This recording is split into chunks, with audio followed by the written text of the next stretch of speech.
My name is Joe Hyde. I'm a long-term Drupal developer. Started with Drupal in 2006 and worked my way through the food chain until I got tired of traveling, and I got tired of customers paying me to hate me, and I wanted to build something once and sell it many times. And I guess the other thing is, this is really a story about, here's a guy out there just like you guys. A lot of you guys are developers. How many of y'all are developers? Okay, so you go out and someone hires you and they got this great business idea, right? They hire you to build this thing, and then their business fails, right? How many of y'all seen that cycle?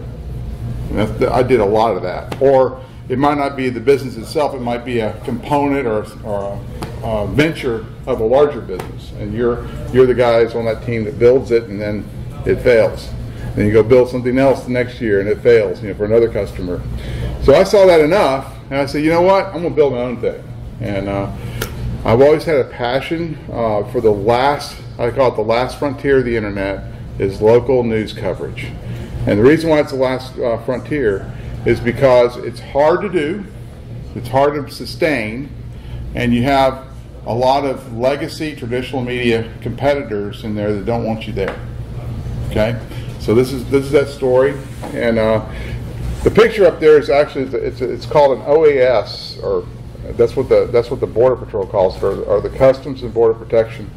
They fly these things out of San Angelo, Texas, and what it does, if you look on the right-hand side of the right-hand wing, that's a Vader pod, and on that pod they can get forward-looking infrared imagery with radar imagery, with low-light TV imagery, and they put it all together, these TV sets, and they sit there and look in this control room. They have like 1 million flat screens in this control room. And they primarily use this thing to take down drug smugglers, bringing drugs across the border. And they said if I can they have like 3 or 4 of them working out of San Angelo, they said if we can get about 20 of these things, we could shut down the whole border using the Predators. But they fly out of our airport, they go down to like Del Rio or Eagle Pass or somewhere like that, and they just sit there in orbit, and then they'll get called on stuff. But anyway, he's turning final turn at Mathis Field, and I just thought it was a cool picture. We just did a story about him too. Anyway, a little bit about myself. I put my picture on there because they were just going to do the slides. I'm an Air Force vet. Flew for the Air Force for a lot of years. Got out, started an ISP while I was in the Air Force. So I've been doing this internet thing since like the 90s. And my passion has always been what I call the OSI model, the layer 7, content. So I've always been trying to get back into the web development side of things, and been fairly successful with it. I have 10 years at Dallas Morning News as a product developer, and also at Salem Web Network as national account sales. So a lot of different stuff. And then before this business, I was a tech director for Census Agency out of LA. So, he's taking pictures. One of the reasons why I'm out here talking about this is because when I went to A&M, and one of my professors said, it's not who you know, it's not what you know. It's who knows, you know, what you know. And I feel like I'm out there in the middle of nowhere, no one's seeing what I'm doing. No one understands what we're doing. They don't see the tech side of it and the business side of it, and I'm going to somehow get passed over by someone who's going to have a better idea here in Austin or a better idea in Dallas or something like that, because they have more visibility, even though ours is a really good idea. But what we're doing is we're doing local news, so think of this as a newspaper, okay? In fact, we market and position this thing as a newspaper. This is where San Angelo, Texas is. It is the largest city in Texas that doesn't have an interstate highway. We have a population of about 102, 103,000 people in the city limits. And then in the county, about 120,000, and in the Concho Valley, which is a 5-county region. You know how to kind of like have a DMA for Dallas, which is like 5 or 6 counties. Our 5-county region is about 140,000 people. So everything as far as statistics goes is pretty easy, because it's 100,000 people. So if you reach 50,000 people with your website, you have 50% market penetration. This is a picture of downtown San Angelo. The reason why it exists is because there's the Concho River, which is actually three. You have the lower, middle, and upper Concho River. This is where the Indians went and they rested before they had to go truck across the desert, or they met and rested here before they had to go across the hill country. We have an old fort there called Fort Concho, and they have real cannons. They really fire them. Every year we have one of the largest rodeos in Texas. The interesting thing about this rodeo, when you compare it to Houston or San Antonio or Fort Worth's rodeo, is anyone can enter this thing. So a lot of people wanting to get into the PRA circuit will start with the San Angelo rodeo, so just to get things going. We have lots of concerts. We have a big live music deal out here. Like this is Gary Allen. He just played here, I don't know, about a month ago. And the most important thing, since we're in Austin, the official herd of longhorn steers for the state of Texas are at the San Angelo State Park. They keep them there. So there's an official Texas Longhorn right there. Anyway, this right here, this picture here is a picture of a city council meeting. This is the audience during a city council meeting. Okay, what we're doing with San Angelo Live and what the news should be doing is engaging people and teaching them about their local government and what their local government is doing. There's nothing else you can do. I mean, everyone argues about Trump and Hillary and all.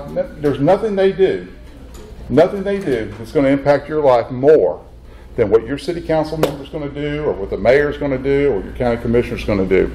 So by getting people, citizens involved in their local democracy, it doesn't matter right wing or left wing or anything like that. It's about what's right or wrong. It's it's these types of issues.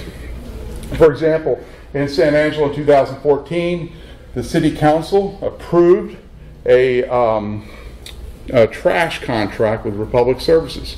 It was worth $250 million over 10 years, with it virtually impossible to not renew it for another 10 years. So really, you look at $500 million worth of trash contracts and give them the exclusive contract for the city of San Angelo. City of San Angelo was broke in their solid waste fund, so what they wanted Republic to do in order to get that contract was to give the city $20 million so they can make their solid waste fund whole. And so what Republic did is they said, well, yeah, we'll do that deal. And then they went and they jammed up the commercial dumpster fees. So now our dumpster fees are twice what they are in Abilene, twice what they are in Midland, and probably as much as they are in Austin, because everything in Austin is expensive. This is our superintendent of schools, because school boards, not only city council, but school boards are important. This is Carl Detloff, and he's making an argument for us to vote for a $150 million bond, because a lot of our school infrastructure is falling apart. $150 million bond means we're going to get a 14 cent tax increase on our property taxes, right? That impacts you more than anything they do in Congress. This is a new jail they're building. We have a lot of problems out here in the hinterlands with criminal justice. We don't have the resources to pay for it. So these are some issues. This is for example, we have 16 capital murder trials pending, or we did. They've gone through. We had 16 capital murder trials just in San Angelo, Texas, Tom Green County, and they're very, very expensive for us. And the state doesn't reimburse us all that money that's required to run those trials. This guy's Isidro de la Cruz. He was found guilty and sentenced to death, and that happened about 2 months ago. Likewise, we have white-collar crime. And the reason I'm showing all this, I'm showing you what the issues are in San Angelo, Texas, and why it's important that what we're doing. This guy's name is John Young. He's a former attorney. He just got convicted for forging an old man's will. It was a handwritten will. He forged it and left all the money to himself. It was $8 million when he started. But all those stories, I'm looking at y'all, you're saying, is that exciting? And would I really read that? No. Most people in San Angelo, Texas, and probably in Travis County too, would not read a lot of those stories, because not everyone's like us. You know, most of y'all are college educated and you're inquisitive about things. But what we do, instead of sitting there going and complaining about no one comes to our website to read the stories about these trials, we cover every crash that happens in San Angelo, Texas. So if there's a crash on a highway, we're going to have people there. And these are just some examples of this. This was a oil field. And, you know, San Angelo sits in the catbird seat of the oil field. So the Permian Basin's to the west. There's a whole lot of those sand trucks going through town. And for example, this is going out toward Murchison, which is a town west or southwest of San Angelo. 2 Honda Accords were racing, and one of them hit that sand truck, ran it off the road, and it killed 2 kids. But these crash stories engage people. It brings them to our site, and what we hope we can do is to keep them, get them signed up to our email list or what have you, keep them coming back for the civic stories that we do. Sometimes we have fun stories, like people run. This is a couple of meth heads ran their car into a house. This was a couple weeks ago. This guy on this crotch rocket started in, I don't know if y'all know the territory, but he started in Coleman, Texas, and he led DPS on a 3-county race, a pursuit, car chase, with his girlfriend on the back. We called them Bonnie and Clyde. But anyway, I'm going to show you this. I don't know if you can see this very well, but this gives you kind of an idea of what the traffic is for San Angelo Live. This is a screenshot from Quantcast taken this week, so it's looking back 30 days. Our overall traffic generally runs about 250,000 people, unique users per month, about 600 to 650,000 sessions.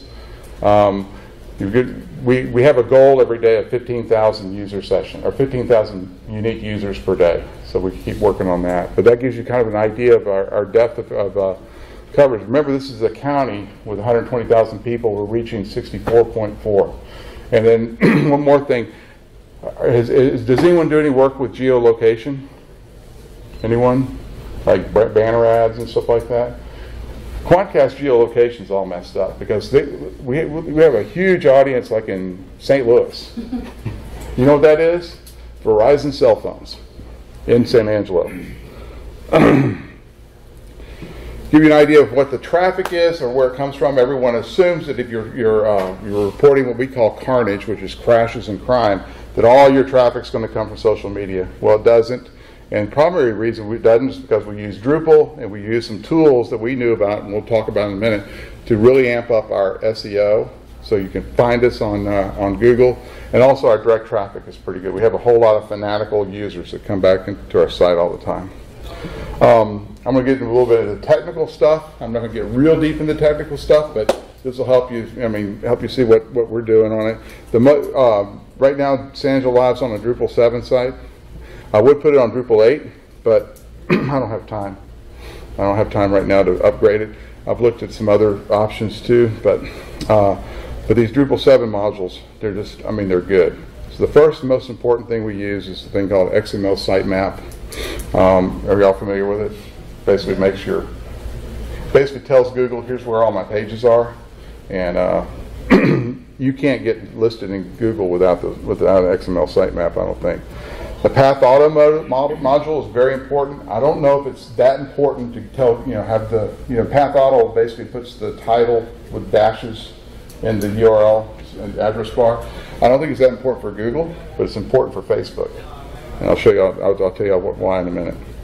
The redirect module used in conjunction with the Path Auto module. So redirect does, if you ever change the title and Path Auto changes the URL, redirect will automatically place a redirect from the old URL to the new URL. Let me tell you where this is really helpful in Facebook posting. If I post, let's just say, for the sake of making it easy, if I post like sanangelo.com/node/4000, I post that on Facebook. And I come back and I post it 3 days later, and I come back and I post it 5 days later. Each successive time I post that same URL on Facebook, what do? Demote it. You're spamming your page. No one's going to see it. By the 4th or 5th time you do it, you'll get, instead of getting thousands of people seeing it, you'll get hundreds and maybe tens. So what we do is we change the headline. So let's say we have a breaking story out. Give you an example. Today we had some guy was teetered. They had a car that came out and teetered on the edge of an embankment that, if it kept going any further, it would tumble down into the expressway on the north side of town. Okay, and we had some. So we came up with a story first this morning about car teetering. The car's teetering, about to roll over, and then as the story developed, some big old husky men from an oil field services company went out there and together they worked and they got the family out and they saved them. So now we have to change the headline, but we're not going to post another story. We use the same story. We just keep changing the headline, keep changing the URL. Boom. Every time we do it on Facebook, it's like Facebook thinks it's a new deal. And so by the end of the day, or the end of the story cycle, we have the full developed story on that page. So we can almost report in real time. And the way we're doing it, and where we're getting people to see it, is this combination of the redirect and the path auto module. And of course, meta tag is very important. I do also, on the meta tag module, I do a lot of pre-processing on the template pre-process node, probably is what we use to create open graph images. Okay, so there's some times when the open graph image won't work on a view or something like that, and I have those special situations, and I'll create a preprocessor. And then AMP. I was talking about Robert about this. I've had speed is very important. Okay, AMP is the Google. You know, I'm talking about when you look at Google search results and it has those little things with a lightning bolt on it. That's Google AMP. Accelerated something pages. Is that what it's called? It helps you with your SEO to have things on AMP. Just like Facebook Instant Articles should help you with Facebook, but they don't. But it's a caching mechanism. And finally, Google Analytics are very important because you got to find where you're going. In fact, we use every reporter I have has the app, right? So you can look it up anytime and see where we are. Social media is also important. Once again, the Open Graph module and meta tag, we've got to get those Open Graph images up. If your stuff doesn't look good on primarily Facebook, you're not going to get any mojo out of that. I talk about Facebook Instant Articles. Facebook Instant Articles is kind of like the Google AMP of Facebook.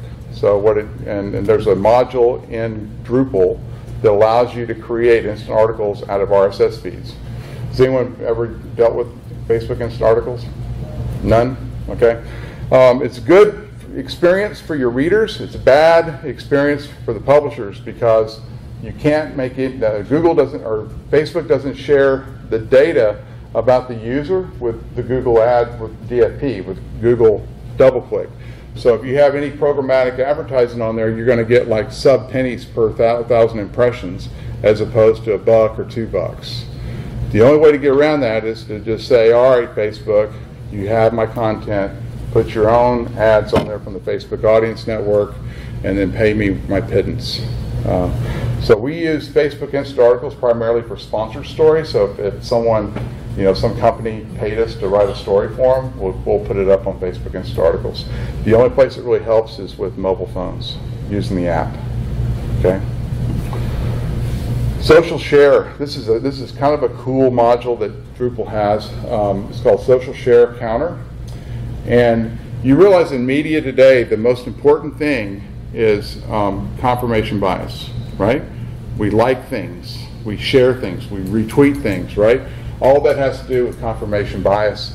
And so by putting a social share counter on your content, and it has 3,000 shares on it, you have confirmation bias that people like this thing enough to share on their Facebook walls. Therefore, it makes you more popular.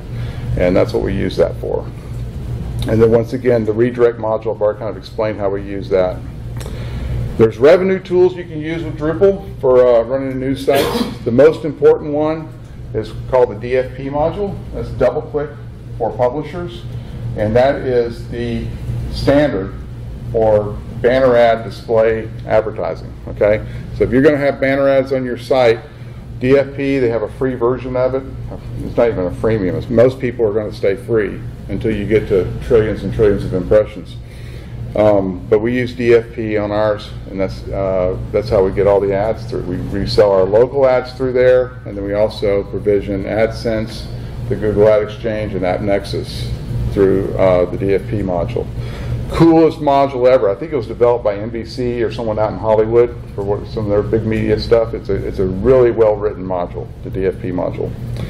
Once again, we use Google Analytics because if we don't have traffic, we can't generate revenue. Use Quantcast module. Are y'all familiar with Quantcast? No one's familiar with Quantcast? You are? Quantcast is a third-party reporting service where they compare various media websites like CNN to Fox News to whoever. Most people have Quantcast tags in their stuff, and then you can see what the traffic is and compare it to other people, other media outlets. We did so well with our traffic that all the other media outlets in San Angelo, Texas took their websites off Quantcast because they didn't want. I could open up quantcast.com/sanangelolive.com and show a potential client, hey, we're reaching this many people, and let's compare that to KIDY, and let's compare that to KLST, and let's compare that to Go San Angelo, which is the Gannett newspaper, the Standard Times. And we were always, just towering above them. And they were so that the sales guys were telling my guests, get those Quantcast tags off of here. We're getting killed. And then now you have a CRM, and it's also a marketing automation system called Infusionsoft. And what Infusionsoft does is, it's like Salesforce.com. Y'all familiar with that? With a tie-in where you can make these marketing automation emails. So you can do, like we're about to launch a campaign about advertising on San Angelo Live for football season. Because West Texas football, Friday Night Lights, and all that kind of stuff, it's their biggest time. But the way we reach a lot of advertisers is they come to our site, they fill out that form, that web form on Advertise With Us.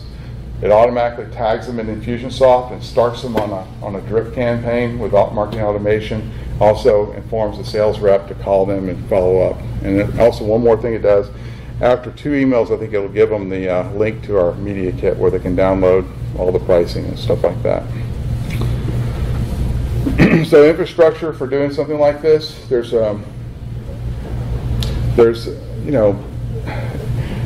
hosting has become like a big managed thing. I mean, is there any Amazee guys here or Pantheon guys? Everyone's doing the managed hosting thing. I don't want to do managed hosting because I've been, I owned an ISP, man. I'd just like take my manhunt away and outsource it to Pantheon or something. But I have thought about it. I have thought about it saving me some time. But right now I'm using a Rackspace dedicated server with a lease firewall in front of it. It's a pretty cool deal because I don't really need a lot of hands-on. So if I really need something bad, like I screwed up installing Memcache or something like that, I can just call and they can fix it for me. I'm running old school, none of this Nginx stuff. I'm running Apache 2 with PHP 5.5. Primarily, I was on Nginx for a while. My problem with that is it takes too much time and too much brain power to figure out how to properly tune it. And Apache out of the box pretty much runs. I mean, if you didn't change anything, you can run Apache. We're using Memcache and APC for caching. We were using Varnish. I don't know if you all remember this big Varnish stack, and everyone had the Varnish thing going, and PressFlow. Anyone remember PressFlow? How cool all that was. Now that's all gone because Cloudflare showed up and gave everyone free secured service. So we're doing the CDN over HTTPS through Cloudflare, which actually is pretty dang good. It's pretty dang good. And then lastly, we have the Google DFP, and also for verification that we sell a customer 100,000 banner impressions. I want to be able to verify that we did in fact deliver that 100,000. So we have a third-party company called Broad Street Ads, which kind of builds. They have a banner ad infrastructure similar to DFP, but it's more for publishers. I run everything through there. So if the JavaScript from Broad Street doesn't fire from my Google DFP, it doesn't count as an impression. Because what we were finding back 2 or 3 years ago before we started doing it this way was that Google DFP would count more impressions than they really were giving. So it really depended if you called for this ad slot and they never scrolled down and never fired off, it would still count as an impression. And then lastly, we have we were using Wistia as a CDN for video, and we stopped that. I lost a big client. We had a huge car dealer, and we're using the Wistia to run a lot of their banner ads and stuff, and because they were doing video banner ads, and we stopped that when we lost that account, and I've kind of pretty much gone to YouTube. So anything we're doing as far as video, and you'll see it a lot of times if you're subscribed to our Twitter channel, because our YouTube is tied in. If we have a reporter at the scene of a crash or something like that, you'll see immediately a YouTube video of a span of the scene will show up. As far as manpower to run something like this, realize we're doing about 15 to 20,000 unique users a day and about 620,000 or so sessions per month. It's me. I do sales, I do web development, I do creative, I do project management, everything. We got 3 editorial guys right now, plus some freelancers, and all the editorial guys are clear to post on social media. I got 1 sales who also does marketing and social media as well. And I got 1 operations guy who's probably the best art guy in Texas. When I was working with the Dallas Morning News, I used to call him up and say, hey, can I hire you to take care of this client? And we do a lot of things, and we have not a lot, we have some about $3,000 to $4,000 a month for the freelancers and contract labor that we work with. Sources of revenue, in local media, it's still direct sales. Direct sales is it, so about 70% of it comes from direct sales, 20% from programmatic, which is I want that to grow, and I think it will. And finally, 10% is from professional services, because I still have contacts. People still call me and say, hey, can you fix my Drupal thing, or can you come fix my server? Yes, sir. I don't know what programmatic is. Yeah, I'll talk about that. So in the world of advertising, there is this big industry now called ad tech. Okay, ad tech is I can, as Procter & Gamble, I can go to Google, and they have a company they bought called DoubleClick. Okay, now it's called Google Ad Exchange, and I can say, Google, I have $100,000 to spend every month with you, and I want to buy these ads, these impressions, these banner ad impressions at the best rate I can. And so it's kind of like an eBay. You go in there and you bid on the banner impression, someone will bid against you. You're basically bidding on the CPM, which is cost per 1,000 impressions.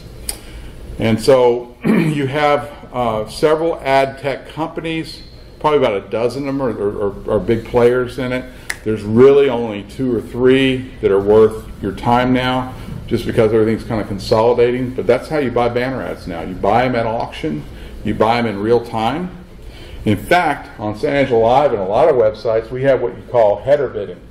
So when someone downloads a page, a San Angelo Live page, it sends, through JavaScript, it sends a notice to a server on a company called AppNexus has, and it says, hey, I have this page, it's on sanangelolive.com, the subject matter is courts or legal, and the person requesting this page is a middle-aged woman, and she has a geolocation of San Angelo, Texas, and her estimated revenue or annual salary or income is $75,000.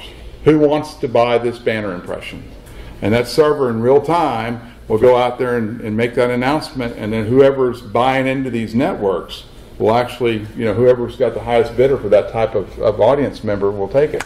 That's why you hear a lot of stuff about privacy and all that kind of stuff. It's not so much that they know that it's Joe Hyde that's on that website that's downloading that image or that page.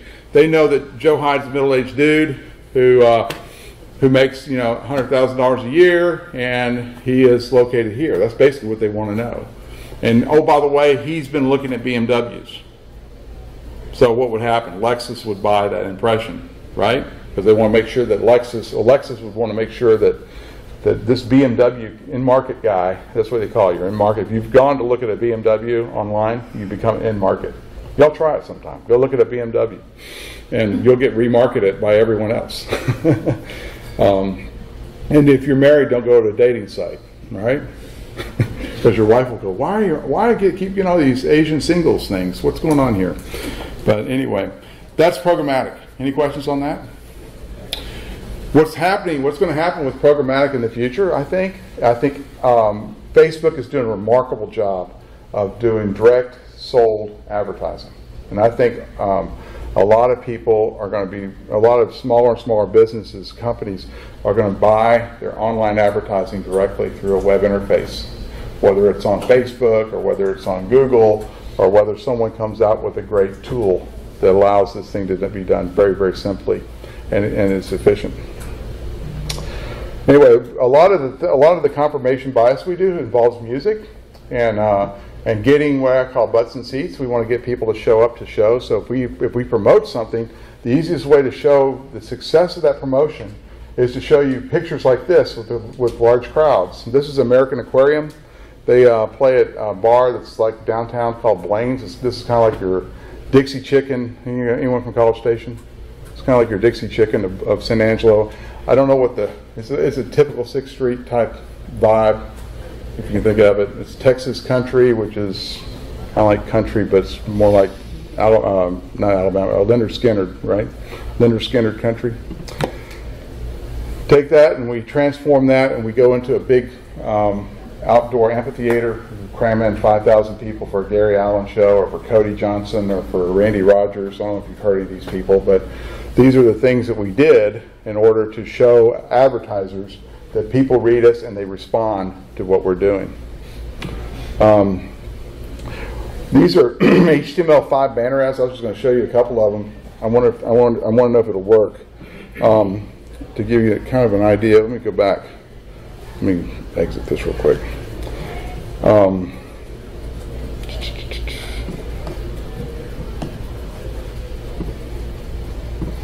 Stand by one.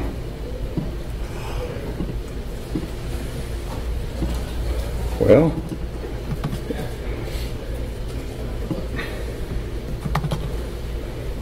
in order to get people's attention in today's digital world, and one of the biggest problems that we have as online publishers, I think, is the inability to tell a story like you can on radio. How do I get this to the... Oh, here we go.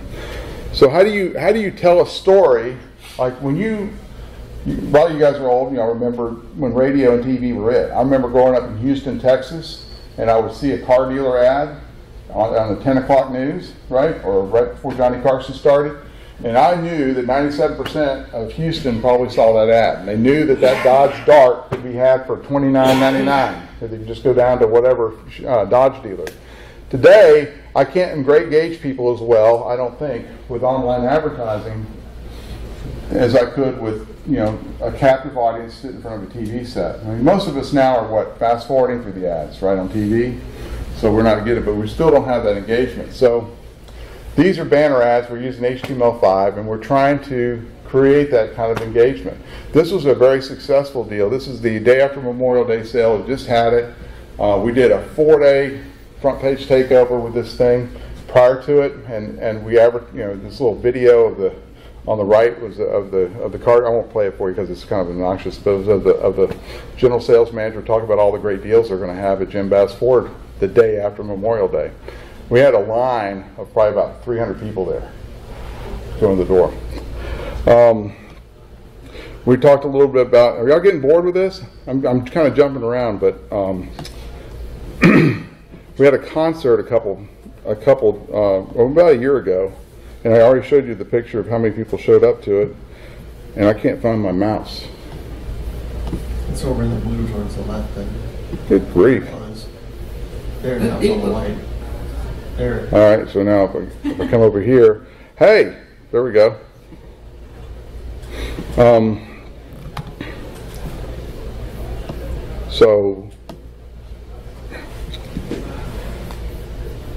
Well, there it is.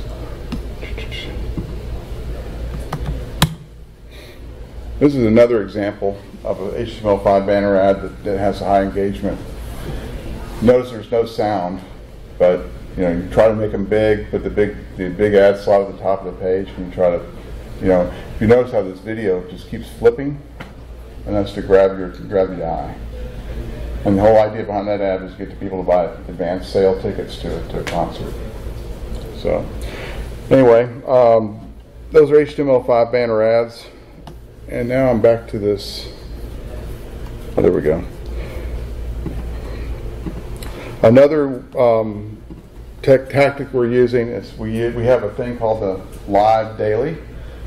Instead of getting a newspaper today, we market this as your newspaper to your email. Okay? And this is a long form email. It's got upcoming events, it has obituaries in it, has an opinion piece in it, has all the news that we had for the last day, last 24 hours. We put it out every day except for on Sunday. So it's a 6-day-a-week kind of thing. And you could sign up for it if you went to San Angelo Live and looked on it and just check it out, and then you can unsubscribe after you see it. With all that being said, there's a lot of challenges to what we're doing, and these challenges probably aren't going to go away, and this is probably why I think it's important that we know about these challenges, because if no one's up there covering city council, right? No one's covering county commissioner's court, no one's covering your school board, no one's covering your courts. Think about all the shenanigans that could go on if no one's watching. The biggest thing with doing local news is it is very expensive content to create.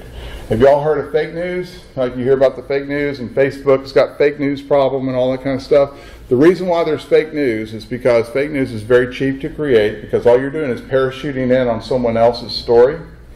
So you parachute in on it, you rewrite it, and you publish it, and you put a louder headline on Facebook, and then or on Twitter. And you get a whole bunch of people to look at it, and then you can make your money off the programmatic banner ads. That's how the fake news problem happens.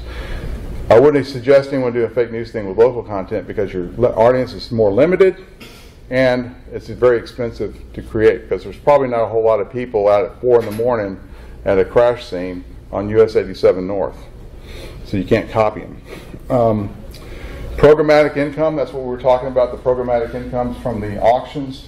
It's just not there yet. You people are buying that stuff for pennies on the dollar. Probably the average banner ad selling for about 80 cents. I know I have a lot of clients that I run their own programmatic ads for. I can buy banner ads all day for 80 cents per thousand. To sustain a news operation with the kind of traffic that we have, we need about $3 to $4 per thousand. A lot of the newspapers out there, like Gannett, will sell their banner ads for $13 per thousand. When I worked at the Dallas Morning News, the opening argument was $20 per thousand. And that's because they know you're going to drive you down, but also they think that I can't sustain my news operation at pennies on the dollar, at 50 cents to 80 cents. You have very limited audience growth, so I mean, we got to 65,000 pretty fast, and that's as far as we're going to go. I mean, unless the town grows. If the town doesn't grow, we're not going to grow.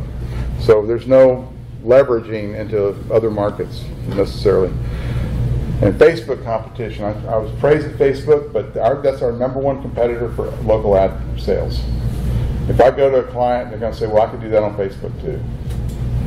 Because Facebook makes it so easy.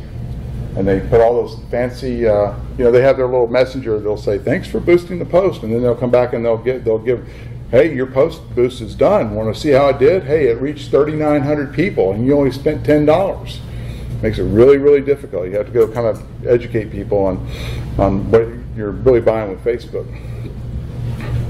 And because of all that, I have no points of leverage, because when someone creates a platform, right, like Instagram or Facebook or something like that, the idea is to build it once and then have billions of users, and that's what provides value for that particular product. For local news, I have no leverage because I can't go to Abilene, right, without setting up another sales team, setting up another editorial team. I'd probably have to hire another web developer, those kinds of things. I can't, there's not a whole lot of points of leverage in what I'm doing. What's next for the local news for my company is we're looking at Drupal 8. Should I go to Drupal 8? Should I upgrade? Should I stay at Drupal 7? I've even played around with Backdrop. Has anyone looked at Backdrop? I will tell you this about Backdrop. I think their layout system is the most awesome thing. Have you looked at the layout stuff on it? I think it's better than Drupal 8's layouts. Where should we expand next? We're looking at Abilene, we're looking at Midland, Austin. They probably run me out of here. I don't have the red deal on my badge. But we're looking at expansion ideas, and that's about all I have. You got any questions about what we're doing in San Angelo, Texas with Drupal? Nothing? I got a comment. Yeah. When you were doing your tech stack there, and you were making the point about the Cloudflare, like varnished, was down pointless and so on. Right. I think the one thing out of there you could do that might make stuff the most fastest, like your lowest hanging fruit at this point, would be if you went to PHP 7. Really? Because it will be faster than getting Memcache or Reddit working. Like that's how much of a speed difference there is between the old PHP 5 and PHP 7. Really? But you're going to have to make sure all your contrib modules like don't give somewhere to error on it, so you have to test it a bit. And my custom modules. Yeah. That's what I'm worried about.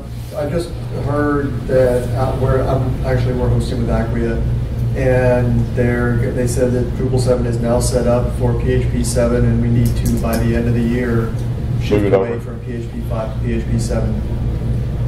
So Drupal 7 should be all good for PHP 7. For core, but not necessarily. Not for the contribs? Not necessarily. Yeah. Well, most of my custom modules are just hook, node view, stuff like that. I mean, I think what you should expect is maybe to see one or two turn on warning messages. You see one or two extra warning messages. You'll probably kind of paste it into Google and say, I need to change like this thing to that thing. Like it probably won't be that big a deal. It probably won't like stop the site from loading or anything like that. But I found out that I think we were going from PHP 5.6, which is even a speed bump in and of itself, to PHP 7.1, and because at that point in time the Memcache module wasn't upgraded to PHP 7, we did some side-by-side of PHP 5.6 with Memcache versus PHP 7 without. PHP 7 without Memcache was faster. That was on some Drupal 7, some Drupal 8 site, which just has more code, so it's going to benefit a little more. Just it's like a little heavier on the PHP side, but it is a pretty solid upgrade. So to get rid of Memcache anyway, it's just another point of failure. Yeah, I mean, you may not need it at all once 99% of your traffic is actually coming out of Cloudflare. Like, solves a lot of problems. Anyway, anything else? Was it interesting? Yeah. The reason, like I said, the reason I'm doing it is because I need y'all to be my evangelist and say, hey, there's a guy out in West Texas. He's doing this news thing. It's kind of cool. Y'all need to look at it. That way I don't get passed over. But this by the way, this project's 5 years old this year. I think that's right. We started in September of 2013. We started this thing, and we hired. It was me and John Vasquez, who's the creative director. We hired our first editor-in-chief that summer, and she was an Angelo State University grad who was in Germany teaching English, and she wanted to move back home, and so we hired her on the phone.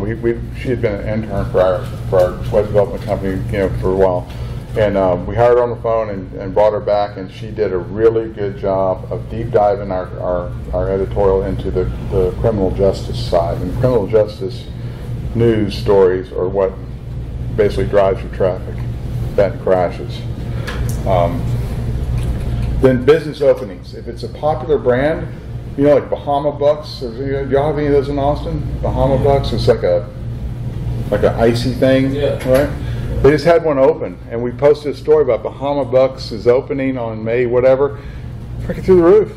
I mean, I was like, jumping for joy all day, staring at my Google Analytics, going, man, you guys are awesome.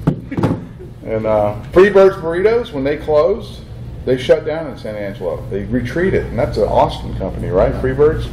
That was a big story. When Freebird shut down in San Angelo, it was a big story. Of course, the comments were that the landlords in San Angelo are jamming up the commercial rent so high that not even Freebirds wants to be here.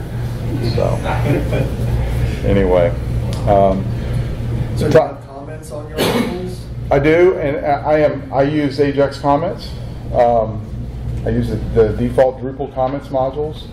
The reason why I do the comments and I don't go to discuss or face, those comments are my content, right?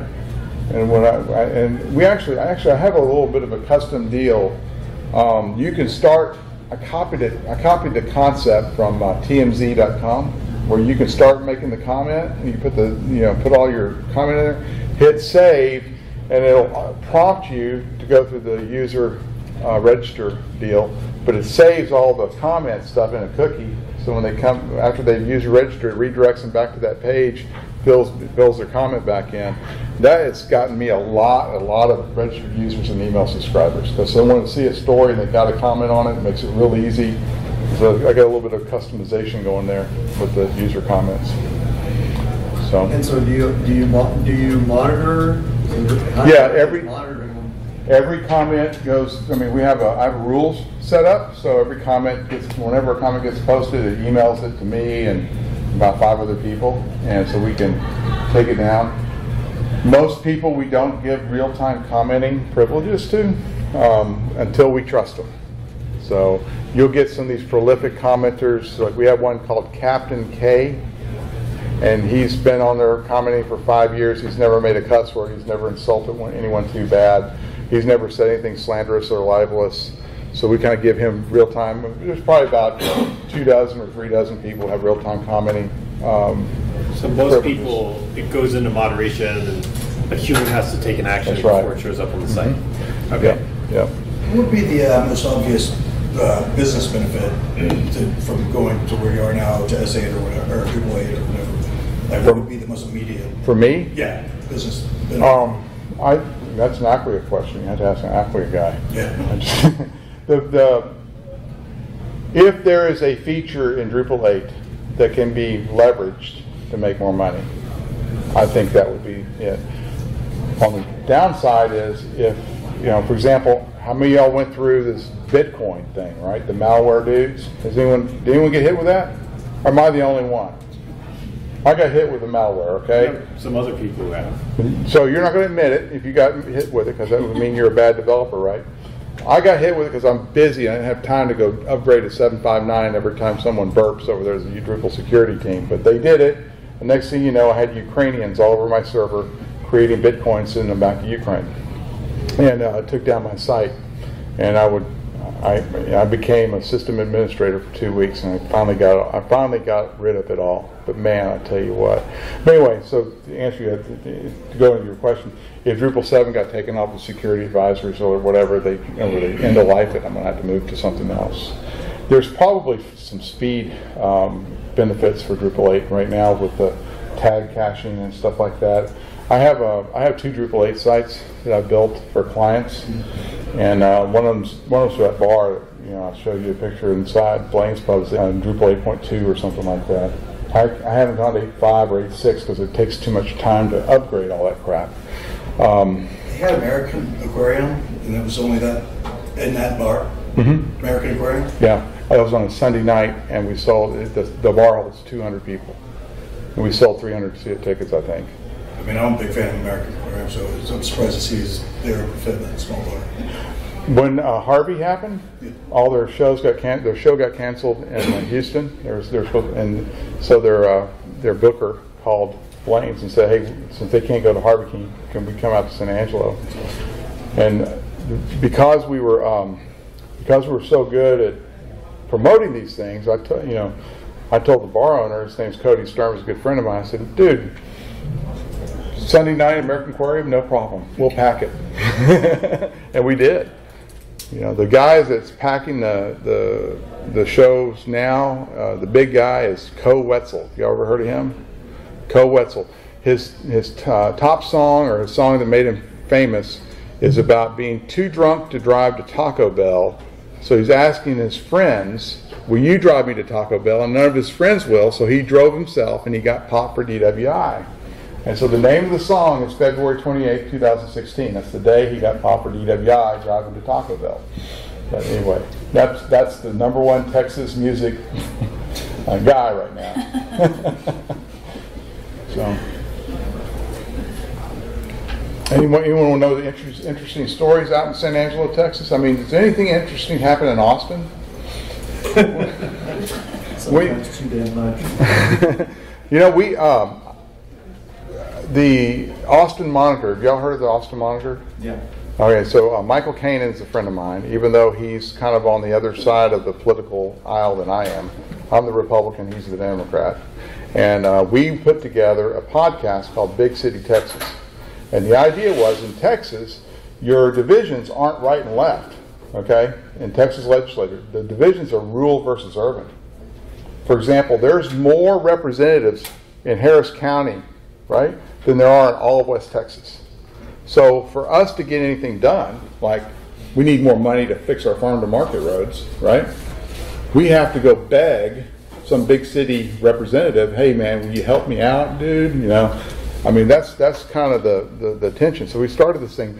Anyway, we had the Mayor Adler, the Austin mayor, on with Mayor Dwayne Morrison from San Angelo, Texas. There couldn't be a greater contrast between two political leaders than these two.